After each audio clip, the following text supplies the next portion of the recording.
cooking in that game plan? But honestly, how will you approach this game?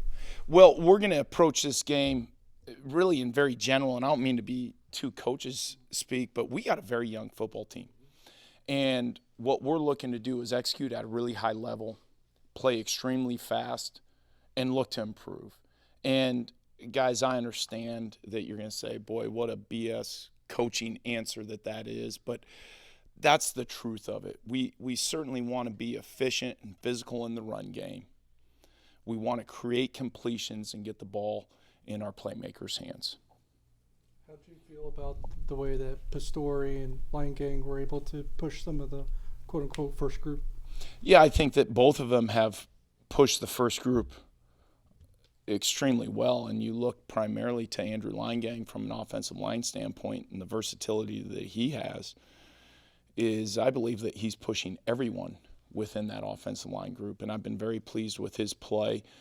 John having the ability to play a little bit of the left side, a little bit of the right side as well, has been very beneficial too. How important is that versatility for you guys along the offensive line, and how much does it help you as we get to, I guess, later in the season as well? Yeah, and certainly you hope to use that depth at your own discretion, not because of what your needs are. But we all know as you go through the course of a season and having that depth and having that competition is extremely important. And I've said it before, we've been very fortunate the previous 2 years of having not only great experience, but also a lot of depth. And I think our depth has improved over the course of the last 4.5 weeks. Is it where it has been the previous 2 years?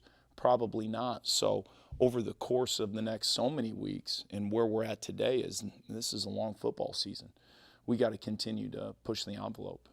Last year you guys played Avery quite a bit in the second half of the very first game. Could you see yourself doing that with any of the backups this time around? We'll see how the game plays out, and that's the reality of it. And I think it'd be a mistake of me not to mention I've been on the other side. I've been an FCS coach and have had an opportunity to go play the Power 5 football teams. And with Coach Kleiman's background, my background, some of the other coaches' background, it's certainly not something that we're sitting there going to say we were fortunate enough last year against Southeast Missouri that we were up a significant amount going into that second half that allowed us to create some of that depth and allowed us to get some of that game experience. But, we're going to kind of play that out as we see it. The in-helmet communication operation, are you comfortable with where you are with that right now? Yeah, I am. And, we've utilized it in Friday night settings. We utilized it through fall camp. We utilized it a little bit this past spring. How that communication is going into week 1, is that going to be different in week 5, week 6? There's a possibility of that. And I think as we are all adapting and adjusting to the new technology of whether it's the in-helmet communication, which I know is kind of that sexy thing to talk about, but then also having the iPads and the tablets, I guess is what they're called, not iPads, the tablets on the sideline, and having that new technology and just kind of really getting into it this past weekend for the first time, because we just got those here 10, 11 days ago, how much that's going to change. And there's all these cool little tools that you can use, but what is truly functional throughout the course of a game. It's the first time we've seen you since Camden made his announcement. I guess what was your initial reaction to that, and how has he settled into his new role for you guys? Well, obviously my heart pours out for that kid. And this has been a battle that he has had since roughly about this time a year ago. And he exhausted all of his options, guys. He really did. And what I mean by that is the surgery, which was a pretty invasive surgery that he went through. And that was pretty significant, and worked his tail off to get back. And subsequently, when he came back, he started having some of those same pains. I know Mindy and her staff did a tremendous job of giving that young man the opportunity. When we had the conversation, we talked about big picture in life. And it's one of the things we talk about quite often as coaches, because kids, us as adults, sometimes we can't see further than 3 to 4 inches out in front of our face, and what his quality of life could be moving forward. When he made that decision after a consultation with a physician, he told me, he said, "Riles, I'll know if I could live with myself had I not tried." And I really appreciate him for doing that. Now, how he settled into that new role, he's going to be up with me in the press box, and he has done a phenomenal job of adjusting to this new role. And his personality, you want him around. So I'm very heartbroken for the kid, but his future has changed, and I'm excited for what that looks like for him.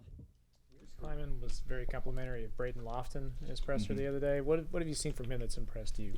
Well, what we're seeing is, in my mind, is some growth and some physicality. And you look at a lot of our tight ends that we have within our program, and for the most part, and this has been traditional within our offense for a long time, we haven't recruited inline tight ends. We're creating length and recruiting athleticism. And for him to adjust to the physical aspects of playing within the Big 12 has taken a little bit of time. So, number one, his physical sense of play and his urgency in playing physical, I think, has been something that has made leaps and bounds, and I credit him for that. And then secondly, we ask a lot of the tight ends within our offense. And you guys, I think, can see it. Maybe somebody from the naked eye can't, but I truly believe, and I coached the position within this offense many years ago, and we've only added on that, and always said that's probably the second toughest position from a mental standpoint to play within our offense. It takes some time, and that time has served him that now his athletic ability, in my mind, is really showing through. And when you're playing fast and you're playing confident within the schemes of it, that's where you really see a lot of the improvement, and we're seeing that out of Braden now. Coach mentioned on the coach's show last night that this was probably the best FCS team that you guys have faced in the years you've been here at Kansas State, and 3 straight conference championships. What do you see from them defensively that makes them good? Yeah, well, they've lost a few guys up front from a year ago, and whether it be through graduation or through the transfer portal, but the guys that they have listed as their starters have had significant reps. In fact, it was very interesting to us.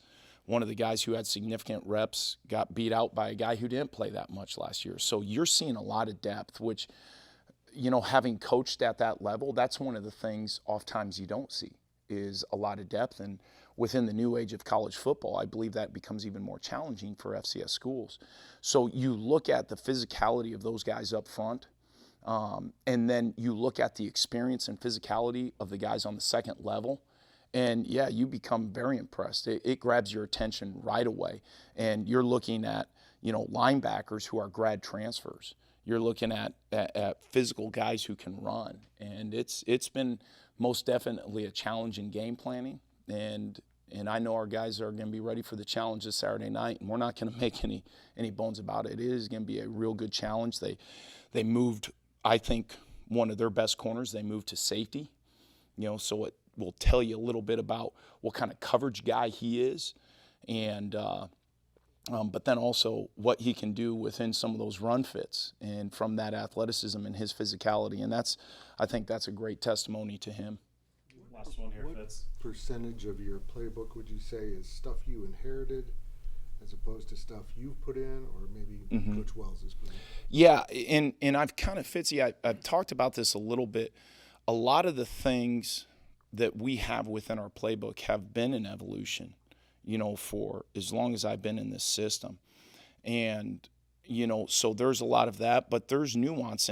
And whether it was, Tim Polasek going back to 2014 within this offense and how it evolved at that point, to Courtney Messingham in 2017 and how it evolved at that point, to Colin Klein and how it continually evolved over the course of the past 2.5 years, to now myself in this role and with the assistance of Coach Wells and the other coaches, there is going to be some new stuff. And what we did and what we looked at is saying, okay, what in addition can we bring into this offense that ultimately fits who we are and what our identity is? So could I give you a percentage? I guess I haven't dissected it that much, but my daughter was telling me last night she's doing a project on decimals. So as soon as and she's got to be creative with that, and I'm laying in bed with her last night, and she's asking me, and I'm like, boy, oh boy, how do you become creative with decimals? I'm going to try to find that answer out. I think we just found what the plan is for my daughter's 5th grade project. Here for the homework. You know, there ain't no doubt. Going in on. One request before you leave. Could Please. you do the same thing Courtney did on the first possession of his time at K-State and run like 24 guys on the field in one possession? That was fantastic. Yeah. I don't. It was. You know, our personnel groupings have evolved since then. The changes in the play clock rules, Fitzy, have changed since then that have made it a little bit more challenging as how hard, you know, that I know. I apologize to disappoint you. I really do. Yes, I do.